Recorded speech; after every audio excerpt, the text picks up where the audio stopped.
What's going on, everybody? Welcome back to the Burnham RC Racing YouTube channel. So you just got yourself a brand new 8-scale racing buggy.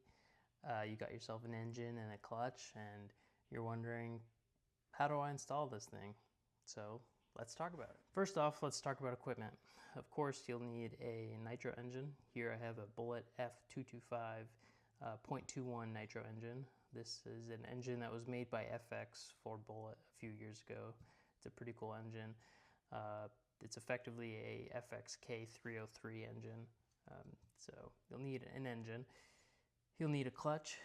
I have here a Reds Tetra X clutch. This is an all aluminum 4-shoe clutch. What's cool about the Reds clutches is they have this adjustable front fascia here that you can turn either to the high, medium, or low setting. This clutch does come with 4 1.0 springs and 4 aluminum shoes, but by moving this front plate, you effectively can get either 4 1.1 springs, 1.0, or 0.9 springs. So pretty cool little clutch there. You'll need an assortment of shims to move your clutch bell and get your mesh correct. You'll need 2 clutch bearings, of course. You'll have to consult your manual or your clutch. Some use a 5x10x4, some use a 5x13x4. So make sure you get the right size clutch bearings. You will need a clutch bell. This is a Reds Durabell clutch bell. This is a 14 tooth. It's going in my X-Ray XB8 buggy. So we run a 14 tooth. Then you'll need a clutch bell screw. This one's a little blinged out. This is a titanium one from J&T. Not completely necessary, but pretty cool to have there. I like these especially because they have a 2.5 hex drive on them, as well as a 5.5 box drive on them. So if you do strip one out, you have the other as backup, which I like. For tools, you can use either a nitro glow plug wrench, the 8mm, which you use to pull your glow plug out. It's also the size you're going to use to tighten your clutch retaining nut there. Alternatively, you can also use just a standard 8.0 box drive. The Protect set comes with an 8.0, which is cool, so you can use one of those. I do like the T-handles because you can get a little bit more torque on them and make sure that that clutch is never going to come off. I also like to use some Loctite. I'll use Loctite to put on the threads of the clutch retainer nut, as well as a little bit on this clutch bell retaining screw. But other than that, let's get into actually putting this clutch on this brand new engine. So first thing you're going to do is put on your collet. I like to make sure you pull your crank forward and push that collet down so it's nice and seated against the bearing. What that does is stop the crank from hitting your back plate if you have it on there loosely. So you don't want a lot of play in your crank. So I pull that forward, push that collet down so it's nice and snug. And I also, like I said, like to install a little bit of Loctite on the crank here, on the retaining nut for the clutch. So I'm going to clean those threads up with some alcohol. They have a little bit of grease on them from shipping, so I like to clean that off.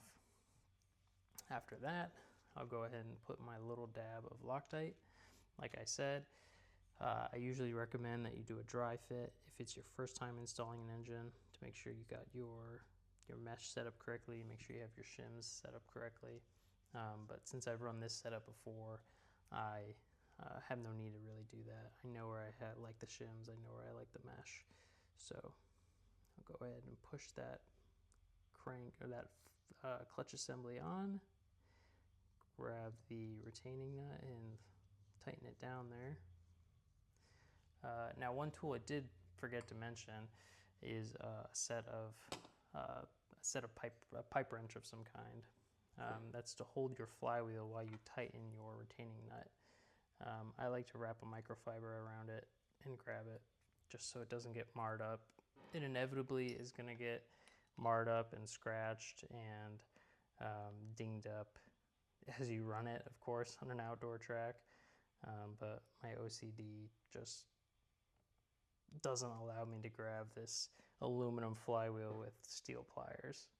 So I'll usually grab a microfiber and basically tighten that flywheel until I can't hold it. So now your clutch is firmly planted on your crank. Now come the shims to space out your clutch bell. I know I have these 3 behind the first bearing.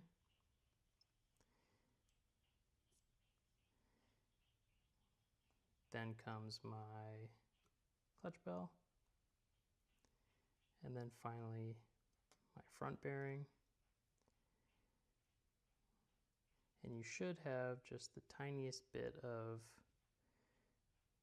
crank showing on the front, which will allow you to put another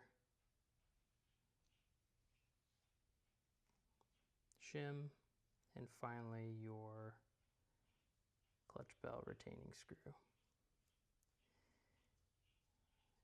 Now I usually put a little bit of Loctite on this clutch bell retaining screw. I'm not going to this time just because I'm going to do a break-in on this engine. And for this, you don't have to tighten down the clutch bell a ton. It should just be snug. Because you don't want to snap those off. You don't need a ton of torque on that. And that is how you install a clutch on your brand new engine. It's pretty simple.